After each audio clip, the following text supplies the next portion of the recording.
Welcome to the Raise podcast. I'm Carol Barwick. We're here to raise your confidence and inspire your creativity.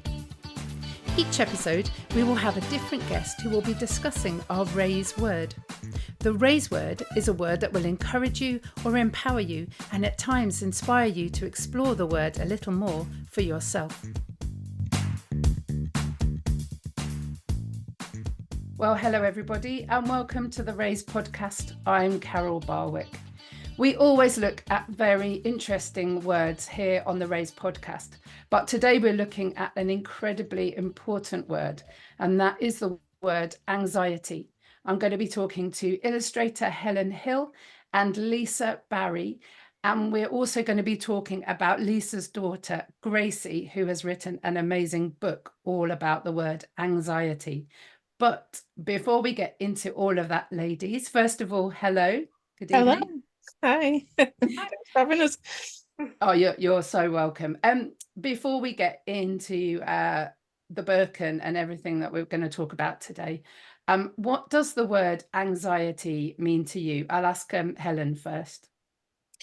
Yeah, for me, it's been about that living in a continual state of sort of uncertainty, nervousness, living on edge, never quite feeling settled with things. And it's kind of manifested in different ways for me throughout the years, and it changes. But yeah, I'd say definitely that I feel it very much in my chest and in my shoulders, in my mouth, and clenching my jaw. So it's a very physical thing for me as well. Okay, thank you, Helen. And Lisa? The first word that comes to me is fear. Mm. It just feels frightening. Yeah. So fear of what's coming, fear of what could be. It's not very, it brings the fear of the things that are out of control or ahead of us into the present.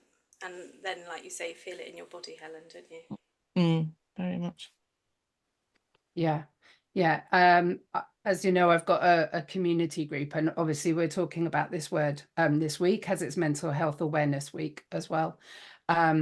And people were using the word debilitating, and that it kind of just, it shuts you down. It stops you doing the things that you want to do. And so we'll kind of unpack that a little bit. Before we do that though, let's just find out a little bit about both of you. So Helen, can you tell us a little bit about your background and what you're doing at the moment? Yeah, sure. So I'm a dual business owner. I've got Unlikely Genius, which is basically a creative consultancy looking at improving the quality of education, making it more playful and fun for young children and for adults. And as part of that, after illustrating Jeff and another book, I launched myself as a book illustrator last year, which is something I'd always wanted to do. Didn't think I could. And on my second business is called Be the Future, and we develop immersive educational experiences about climate change for young children. Sounds incredible. Brilliant. And some of you may have seen Helen last year, was it Helen? Dressed as a mermaid, or was it BBC? Was it a morning program? I think it was Look North, the evening news at 6 o'clock. Yeah, on World Oceans Day. So dressed as a 13-foot long reclaimed plastic mermaid that I made myself, and my business partner in Australia also did it, and she was on Network 10. And it was part of our business launch for Be the Future and to raise the plight of plastics in our oceans. Absolute genius. Well, unlikely genius as I'm looking on my Zoom screen and as saying it right there. Yeah. Amazing. Thank you. And Lisa, tell us a little bit about your background and what you do. So I am a copywriter and content marketer, but I help businesses like Helen, like businesses that like with names like Unlikely Genius and Be the Future, really sum up the sort of people I want to work with, those solopreneurs who are often, many of the people I work with are outside of the workplace because of things like anxiety, because of they all interact, don't they? So you may have neurodivergence, you may have access issues due to disability, or due to your children or other members of your family having these issues, and not be able to access the workplace normally. So many of the people that I work with started their own businesses as a way to channel that passion and energy they've got to create some change that they want to see, but also because their situations, because the world is quite ableist, and anxiety is a symptom of many different issues. I once tried to get my daughter into CAMS, and I was told they couldn't see her even though she was in extreme distress because she was autistic, and they said it's not mental health, it's autism. So it's like this, the people that you did ask me to describe what I do, and I'm now talking about my children. I'm also a mother.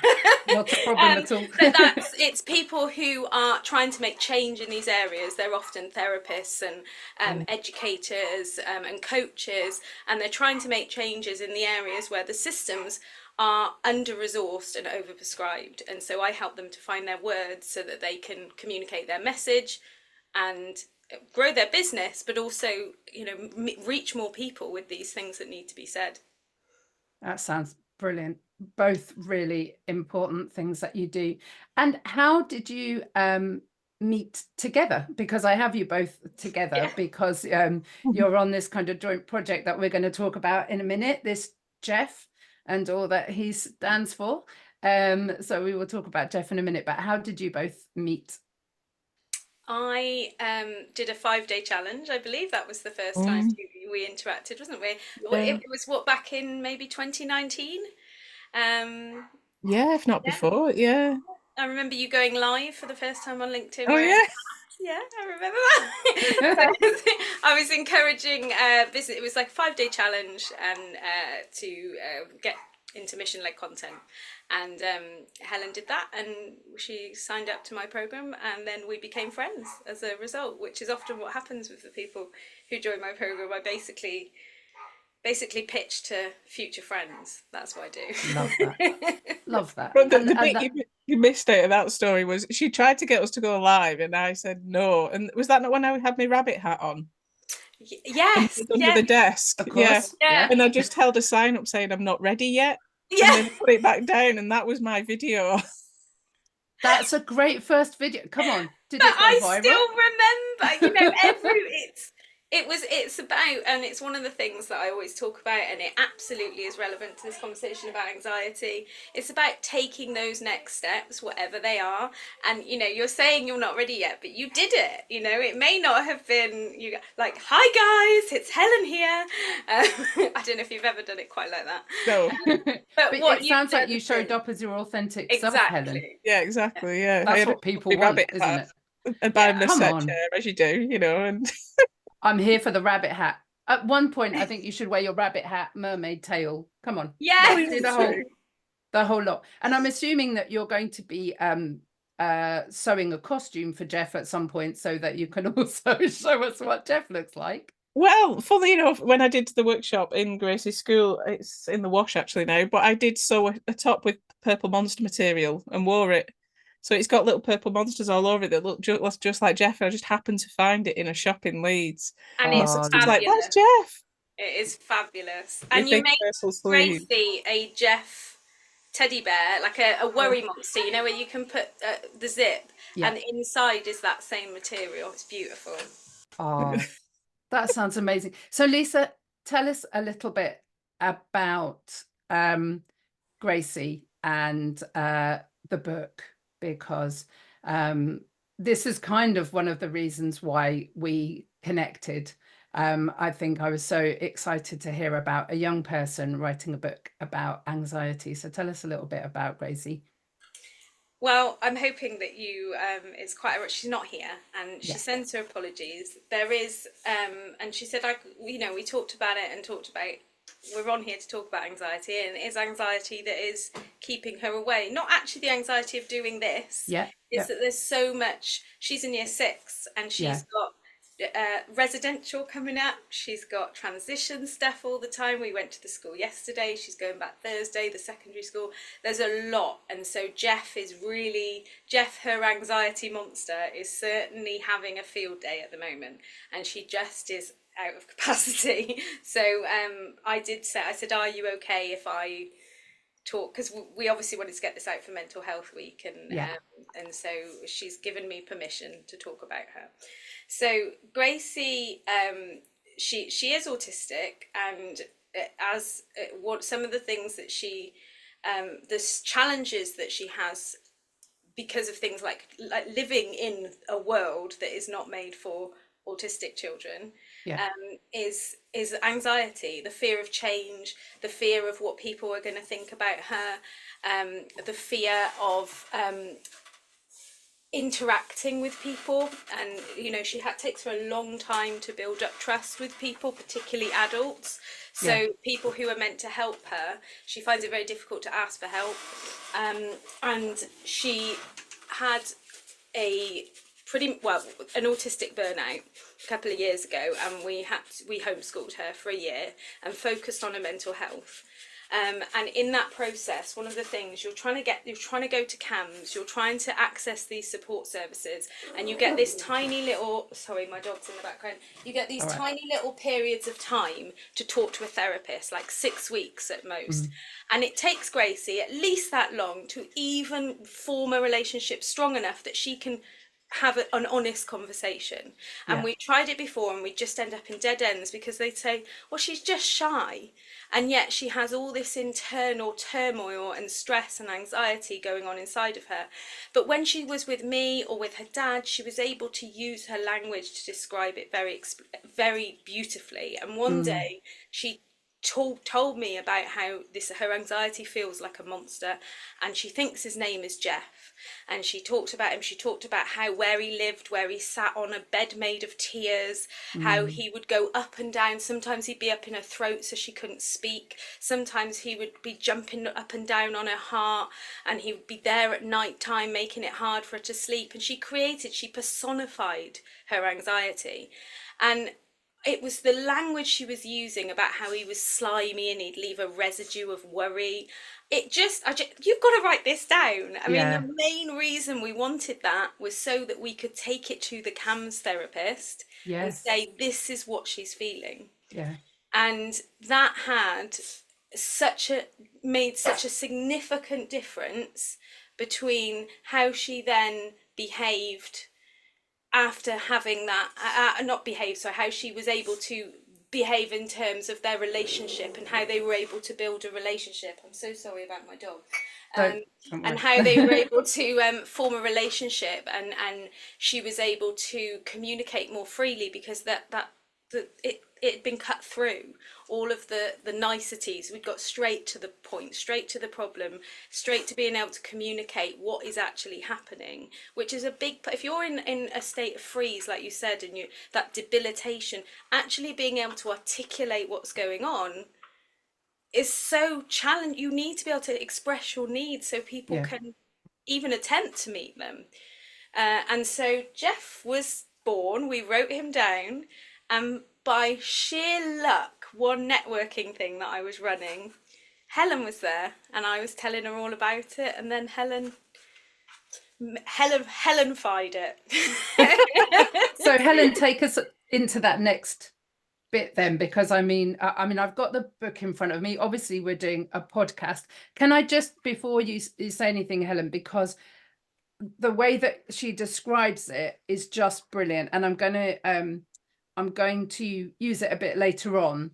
But so big teeth, slobber, slime ball trail, heavy stomping feet, greedy belly, stroppy arms, mean angry eyes, and a personal mood cloud. How did you know what Jeff looked like, Helen? Yeah, so I mean, some of it is me visualizing it for her. Like, I added the mood cloud because it was just something that I just saw with him, that he was this stroppy little thing that had this permanent temper, and how do you best represent that? So you know, gave him the heavy boots, made sure one lace was undone because he's slobbery and he's horrible and he can't even do his boots up and things like that. So that's kind of the Hellenism that comes in there. But it had been really interesting because, like, Gracie had been using an app where she'd been like illustrating various things to communicate some of this, you know, to Lisa and therapists and things beforehand. So Lisa had sent me some of those pictures, and that, along with the text, just absolutely broke my heart. Just, you know, for a young child to have written something like this, I just thought, well, I've got to do this. And I think I asked and just said, can she just describe him a little bit? So she'd said, like, he's really fat and rounded, he's purple, he's got angry eyes, he's really, really slimy. So I'd done the first version and he had a bit of sort of greeny slime. So like, no, that's not right. It needs to be a darker slime, darker than him. And so it was just that little bit of to and fro. And it was just the way she described it, to be honest, we were almost at Jeff with the first illustration because it was just so clear how he needed to look. And you know, and it was quite a challenge for me because it's that thing, if you want to make sure it's right, but she'd just done such a good job of explaining it, plus reading the story, and you just got that real sense of this big belly and this, you know, and like I say, this heavy presence that was causing a bother. And so she made it quite easy, really.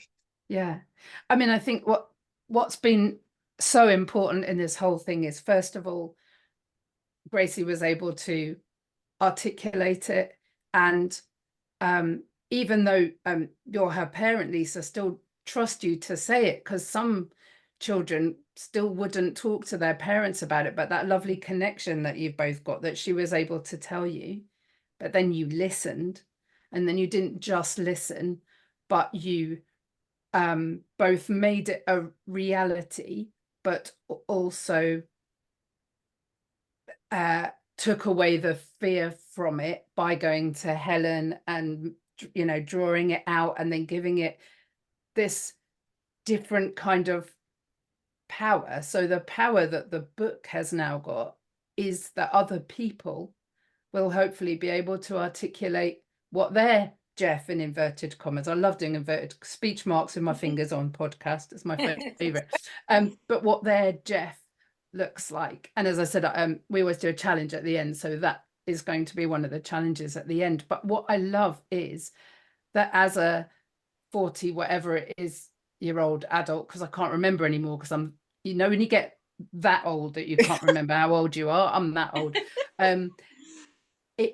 It was so touching. I mean, it reaches your inner child straight away. I don't know how either of you feel when you read it. I'm sure you'll have different feelings about it. Lisa, how do you feel as Gracie's mum, kind of reading it through and seeing it all in print? I mean, from the very beginning, I just knew it felt significant from the very, Absolutely. you know, it is something that because at the time she was homeschooling and you know, wanting to have something to focus on, have a way to educate her in a way that is healthy for her at that time, being able, like, I knew how powerful this was. And I thought, this is a real talent that she's got, to be able to communicate in that, because it is all, like, she wrote it all down. What I did was I sort of added the capital letters and the full stops, and I separated them out into what they would be as pages. I was like, well, that would go there, and that would be, and I put it page 1, page 2, and put it out like that. We sent it to family, and all of the family were just so, and it really helps us with, you know, communicating to everyone, because they might see her turning up at an event or, you know, at a party, and she's quite shy or something, and they don't know what's going on inside her head. And it is so, everyone who's read it has had that experience. And I know when we started sharing it out, when it became, well, seeing what Helen did to it, I mean, I was just constantly going, I can't, but thank you so much. This is so amazing, because we were so fortunate to have somebody who was so intuitive with the drawings and so talented and so generous to really bring Jeff alive and let Jeff take on that other. And how did Gracie feel the first time that she saw it? Was she like, yeah, that's well, she knew, you know, like Helen said, but the first time she had the book, it was this, the excitement was through the roof. I mean, Gracie feels things deeply. So if she's excited, she's very excited. If she's nervous, she's very, you know, everything's big. And I don't think I got her off the roof for a few days. She was right up there. So yeah, it's I'm very proud, but it's also significant that the reaction that we've had from people, isn't it, Helen? Some, like you say, the adults, that some people say, wow, that's articulated something I've not been able to articulate before. I think somebody said to you, Helen, didn't they? Yeah. They wish that what was it? I don't want to speak. Well, that they'd had it when they were that age and how they'd struggled with it ever since. Because yeah, it was a bloke that had replied, wasn't it? And he said like that has just articulated what I didn't realize I needed to articulate for years, basically. And I've had people message me saying, "Oh, I've been sat reading it to the younger kid, you know, who it was actually aimed for." The older kid was in the room, and they've turned around and said, "Oh, I've got that, and I've still got that, and I've got a Jeff, and I've got." So you know, just even those overheard conversations, and to be honest, like even like when you like even in our conversation before we came on tonight, Lisa, like it helps you communicate it as well, doesn't it? Because you could just say, "Oh, Jeff's here, really strong at the moment." Yeah. And I've found myself saying it, like, you know, about various things, because even though I said mine's called Frankie, I keep calling it Jeff now, just because it's automatic. Like Jeff's here. So yeah, I think it just helps people in so many different ways, and the messages that we've had have been incredible. Just that somebody at that age can write something that, as I always say, gave me a real sucker punch in the chest. I was just Absolutely. like, yeah. How old was she when 10. she wrote it, Lisa? She was 10 when she wrote it. She's amazing. 12 this year. Yeah. So she's still 11 now. Yeah. And it is amazing. I mean, mustn't take anything away from it, but I just think we underestimate children so much. Like, why shouldn't a 10-year-old be able to articulate something like that and produce something like that? And younger. If we what we need to do, and what you have both done, is just listen and really listen, you know, really hear what they're saying and act on it. And I think if we were able to do that, the world would be a very different place, because one of the mission statements of RAISE is everyone can teach and everyone can learn. And I absolutely mean it. My son has been teaching me since he was a baby, because he used to teach me what he needed. Even when he had no words, he was communicating. But it's about noticing that, and that's what you've both done.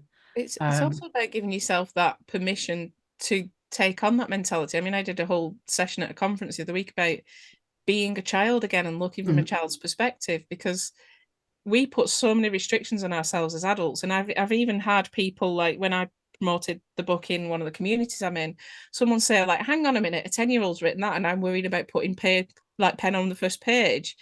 And they went off and did it, because they were like, Christ, if a 10-year-old can do it, and I can do it. And same way, like I say, I always wanted to be a book illustrator, never thought I could. But I was like, well, I can do it for you. I can do it, like in a, you know, oh God, right, this would be like the first proper one that's out in the world. It's been my first kids book I've had out. And that's huge for me as well. You know, it can lead to lots of different things. And it's not just about anxiety, it's about that risk that you take with yourself. Because actually, if a kid can do it, why can't we? This is such an important conversation with Helen and Lisa. If you're feeling anxious, then do please reach out.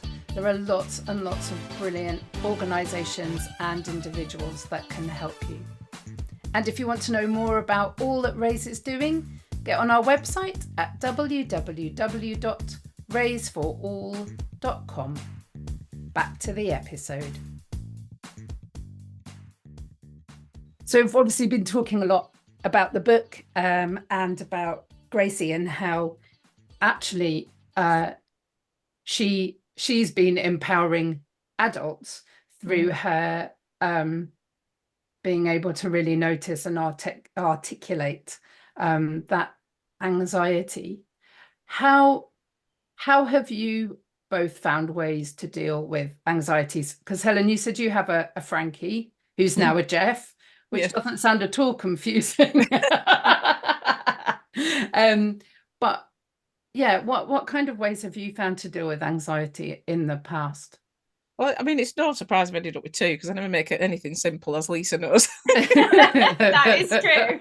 Classic overachiever. I'm not Don't having one even. job, I'm having 2. Like, it's going to appear on different days. But yeah, well, as I referred to at the beginning, mine's evolved a lot. So my anxiety reached its peak when I was in the workplace, working for other people, very much getting bullied, horrendous experiences all around my health issues and things like that.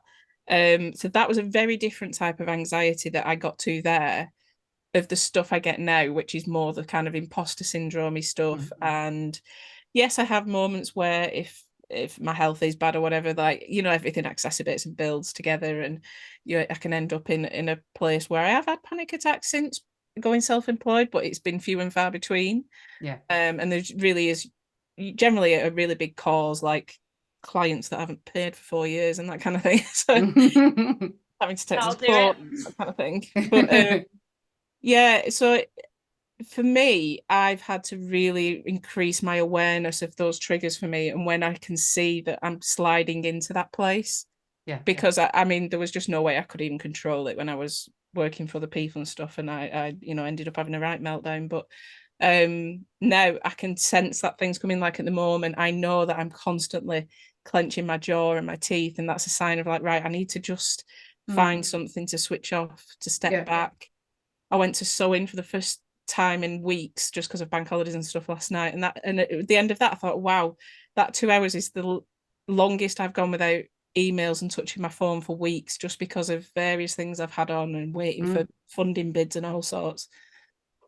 So like that was a real awakening for me, of like, it's things like that where I'm like, gosh, that behavior change, I need to get on top of that before that becomes a real problem. So like today I've been much more conscious of, I don't even know where my phone is at the moment, which is nice. And yeah, so it's the behaviors, the feelings, the tension that I get in the shoulders, the neck. My back will start hurting a lot, so I know that I'm keeping a lot of it there.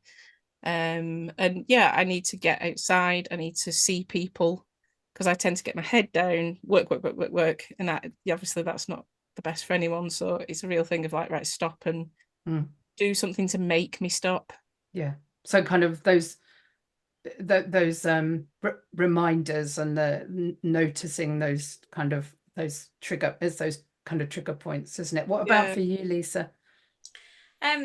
Well, to be honest, yeah, I mean, this is something that I'm dealing with at the moment. This is something that is quite acute in my life at the moment. So I've got Sandy, I mean, Gracie isn't here because she's got her anxiety because Jeff is there.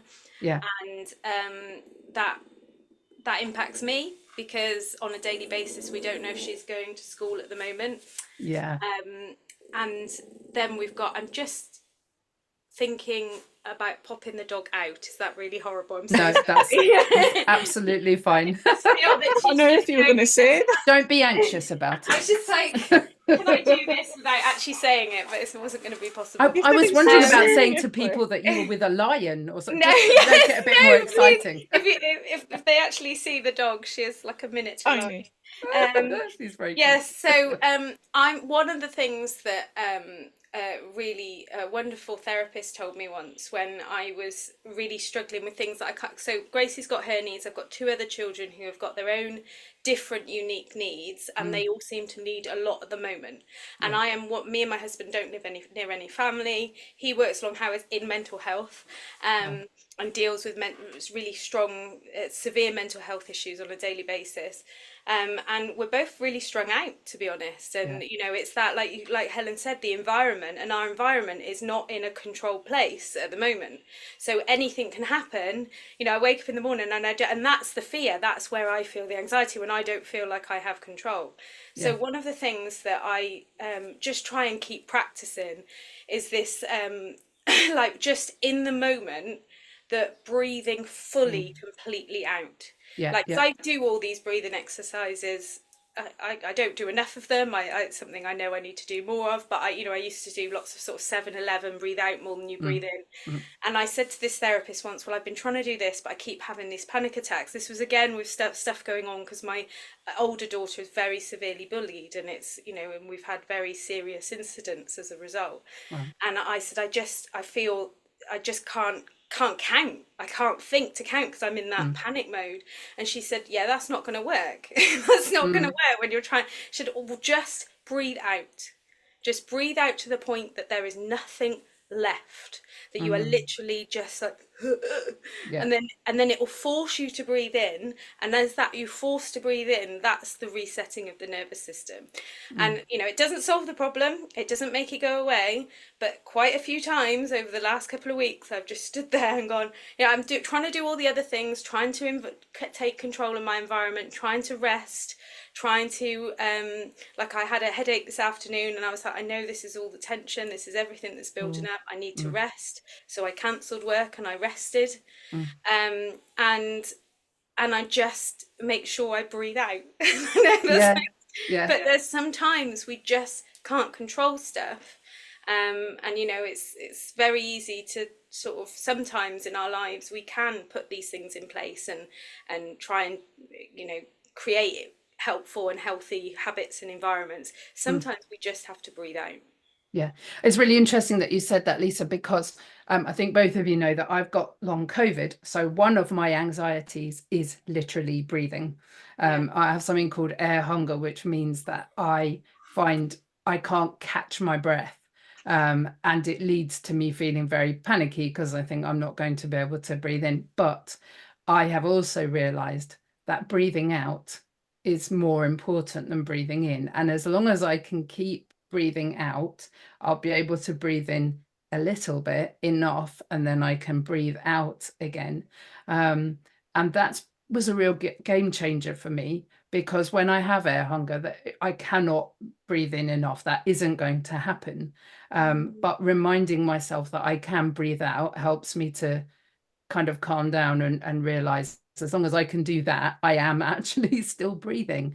And sometimes with anxiety, that's what you have to just keep reminding yourself, isn't it? I am still breathing, and while I'm still, sometimes that's all it needs. I am still while I'm breathing. still breathing, you know, I'm going to be able to do the next bit, even if the next bit is the tiniest crawl forward, or whatever it is, no matter how small or big it is, as long as you're still breathing, there's potential to get over it. I wanted to again touch on something that my community's been talking about, in terms of the difference between feeling anxious and having anxiety, because Helen, you were talking quite a lot about the circumstantial anxiety that you had when you were working in a kind of in a big, more corporate environment, versus feeling anxious like you're talking about, Lisa, when you wake up in the morning. And I wonder what the differences are between kind of feeling anxious and having anxiety. Have either of you got any kind of thoughts on that? I suppose it's that thing like they always say about mental health generally, of like everyone can feel anxious, and acknowledging, is this a normal response to the situation I am in? If I'm in a situation that can legitimately create anxiety, then that's fine. That is just feeling anxious. You know, whether it is something small, something big, or whatever, if it's a valid response. I think it's when you get to that point where you're on high alert and you're looking for the danger and you're interpreting danger and you're interpreting every movement, every word people say to you as being an attack, or you know, they've got an ulterior motive, and it's anything like that. I got so paranoid with it, you know, and I can see that now when I look back, but at the same time they were saying the wrong thing anyway. But like it is usually other people's fault. Let's just say that. Well, it's true that, because I mean, you rarely feel anxious because of something yourself, aren't you? Just like because you're paranoid, it doesn't mean they're not out to get you. And it's interesting, because I was just looking through the Jeff book, because I wanted to find the bit about where Gracie fell. So she falls, and that's very circumstantial. We all fall. But then Jeff gets onto her heart and says, oh, you know, look at you, that was really stupid, and gets into, forgive me, I can't remember exactly, but starts jumping around, and it's that that actually becomes the debilitating bit, isn't it? Because we all fall. Yeah. Oh yeah. We don't all then decide, that's it, I'm never going to the park again. Yeah. And again, forgive me, but with this long COVID that I'm managing, it's so difficult with, I haven't been able to go on public transport and things like that. And I am working through how much of that is I can't physically do it, and how much of that is, well, I'm really scared that I'm going to collapse while I'm on the bus, so I'm not even going to try. And I think sometimes anxiety is, it's so many steps, isn't it? It's not just one thing. It's complex, and yeah. it like in that example that you give about getting on the bus, like there is that anxiety is there to keep you safe, because it's saying to you, you're not, like, it's trying to keep you safe and in a situation where you're in control, and there is legitimate reason for that. And there will be a time that, and I don't know about the circumstances in this moment, but there will be a time when your anxiety telling you that was absolutely the right thing. You know, because you couldn't get on public, because that could have happened. And it's just understand and being able to deal with that transition and build things up to do things, because it's like when you're in, I think the problem becomes when you stay in that fight or flight situation, fight, flight or freeze, that nervous system response for so long, that you have that build up of those hormones, and they physically become stuck. And I'm while I'm talking, I know we're on a podcast again, but I've just realized, looking at myself, I'm pointing at my chest and talking about them feeling stuck here, and that's where it feels like it's stuck. It feels like you again can't breathe, which must make, when your anxiety is around your breathing and you can't breathe, that must be like a sort of double whammy right there. So I think there's a lot between that difference between anxiety, feeling anxiety, and being anxious. I think the being anxious can come with that prolonged time, like you said as well, Helen, and what that physically does to the body and to the trauma, it's a trauma response then that you're being put in, because your body has not been able to process the hormones and the emotions that have come from being in certain situations. I'm no expert at all, so I'm not like I work with a lot of people who work around this area, and I'm a mum and a human who is just trying to navigate my way through this, and that's my understanding. That's all I can say. You know what, I think that makes you an expert, you know, to be able to message and say, Gracie's not doing it because she's anxious about lots of things that are going on. And I loved it because you said, and this is our reality, and that's the bottom line, isn't it?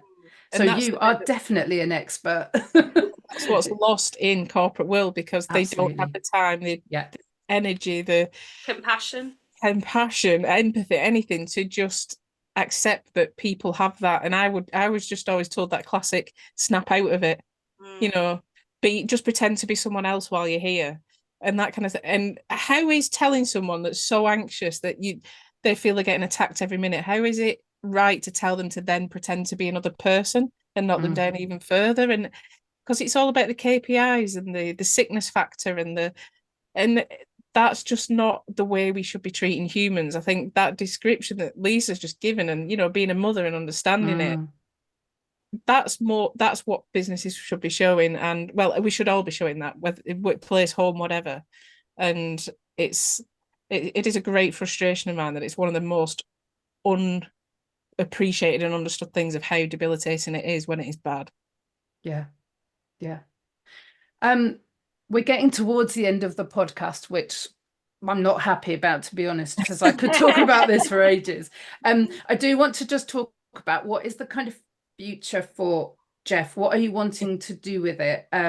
Please say anything that would help on here that other people might be hearing and be able to act on. Helen, you have, you have created a whole a monster. Yes, you really have. Yes, and admittedly, it is with me to do the activity book, which was to follow, and it's just with me running the two businesses and huge financing. And we don't need to get anxious about what hasn't been done. Pressure. We're moving. It's getting there. It is getting there. And put it this way, it's going to have to happen before my project kicks off. So yeah, we want to do more things like that, just to get more kids sort of understanding that this is normal. I went in Gracie's school and did a monster workshop with the kids where they all made an air dried clay monster, and they were absolutely phenomenal. And you know, I had kids telling me things that just they hadn't told anyone yet and stuff. And in that, you know, just for them to open up just from making this little monster and see it in 3D form was incredible. So you know, doing more of that stuff, getting out, talking to more kids and doing more workshops, and just opening the conversation and making it normal for people to just say, oh, Frankie's here today. Yeah. Why I just bit your head off? You know, that's what we need in this. And Gracie is that she's got plans. She's got lots of creative plans. She wants to. She loves doing animation, and she has some art tools that she uses, digital art tools that she uses. We set up a YouTube channel, and then her sister was going to manage an Instagram page. That was when you were down here, Helen. And since then, we've been focusing on the transition stuff that's right in her face. So again, a bit like Helen says, Jeff has legs. Jeff's taken his time. It took about a year, didn't it, because of everything going on, to get Jeff from page to book. And well, more than a year, probably. It's probably 14, no idea. It took time, and Jeff takes his time. But I will share with you, there's nothing on the pages yet. Maybe this will give Gracie a little push to do it, but I don't want it. It's all led by her, that side of it, and what she wants to do, and how much she wants to do. But she is a very creative person, and when she's in a space where she can do it, does help her to be able to process, because she plays out in her creativity. You know, and she's got ideas of different, you know, you've got anger monsters and all these different types of monsters that can show up. And she's got some great creative plans. So between Helen's workshops, activity books, and then potential animation coming to a YouTube channel near you, Jeff has legs, and Jeff will continue. Excellent. And we'll put obviously the link for the book in the show notes, and then anything that comes in the future, we'll obviously keep tabs on it. It might be that at some point we can talk to Gracie as well. Meanwhile, please tell her from us that we hope that Jeff disappears very soon, can stomp off and stay away, so that she can get on with all the amazing stuff that she's been doing. Yeah, absolutely.